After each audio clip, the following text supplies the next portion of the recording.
ലഹരിയിൽ നിന്ന് ആളുകളെ മാറ്റി നിർത്താൻ മികച്ച ഒരു മാർഗം കായിക വിനോദങ്ങളിൽ ഏർപ്പെടുക എന്നതാണ്. അങ്ങനെ ഇടുക്കിയിൽ ലഹരി വിരുദ്ധ സന്ദേശം ഉയർത്തുന്ന നെടുങ്കണ്ടം സ്പോർട്സ് അസോസിയേഷന്റെ വ്യത്യസ്തമായ ഒരു ചലഞ്ചിനെ പറ്റിയാണ് ഇന്ന്.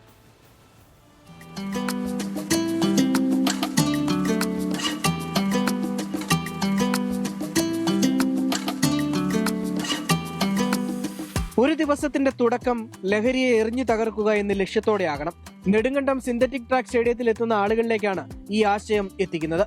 ക്രിക്കറ്റ് ക്രീസിൽ തയ്യാറാക്കിയിരിക്കുന്ന സ്റ്റോപ്പ് ഡ്രഗ്സ് എന്നെഴുതിയ സ്റ്റംപ് എറിഞ്ഞിടണം.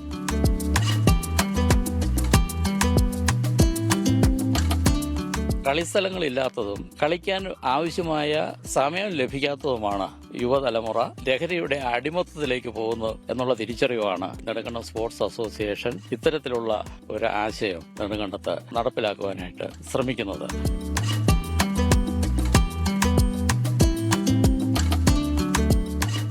ഈ സ്റ്റേഡിയത്തിന് മറ്റൊരു വിജയകഥ കൂടി പറയാനുണ്ട്. ഒരിക്കൽ ലഹരി ഉപയോഗത്തിന്റെ കേന്ദ്രവും സാമൂഹ്യ വിരുദ്ധരുടെ അഴിഞ്ഞാട്ടവും നടന്നിരുന്ന സ്ഥലമാണ് ഇപ്പോൾ ലഹരിക്കെതിരായ മാതൃകാ പോരാട്ടത്തിന് വേദിയാകുന്നത്. വ്യായാമത്തിനും പരിശീലനത്തിനുമൊക്കെയായി എത്തുന്ന വിദ്യാർത്ഥികൾ ഉൾപ്പെടെയുള്ളവർ ഈ ചലഞ്ചിന്റെ ഭാഗമാകും. വെയിലാണെങ്കിലും മഴയാണെങ്കിലും ഞങ്ങൾ എല്ലാ ദിവസവും 7 മണിക്ക് ഇവിടെ സ്റ്റാർട്ട് ചെയ്യും. അപ്പോൾ രാവിലെ തുടങ്ങുന്നത് തന്നെ സേ നോ ടു ഡ്രഗ്സ് അല്ലെങ്കിൽ ഇങ്ങനെ എഴുതിയിരിക്കുന്ന ബോളിൽ ലഹരിക്കെതിരെ എറിഞ്ഞാണ് ഞങ്ങൾ എല്ലാ ദിവസവും പ്രാക്ടീസ് തുടങ്ങുന്നത്. മാതൃകാപരമായ നടപടിയാണിതെന്ന് എക്സൈസ് ഉദ്യോഗസ്ഥർ പറയുന്നു. ക്രിക്കറ്റ് ടീമും എക്സൈസ് വകുപ്പുമായിട്ട് ചേർന്നുള്ള പരിപാടിയാണിത്. അതിലൂടെ നമ്മൾ ലക്ഷ്യം വെക്കുന്നത് കായിക ലഹരി എന്നുള്ള ആ ഒരു വലിയ ലഹരി കുട്ടികളിലേക്ക് എത്തിച്ചുകൊണ്ട് കുട്ടികളിലെ മോശമായ ലഹരിയെ അകറ്റി നിർത്തുന്നതിന് വേണ്ടി പ്രത്യേകമായി ചെയ്യുന്ന ഒരു പരിപാടിയാണിത്.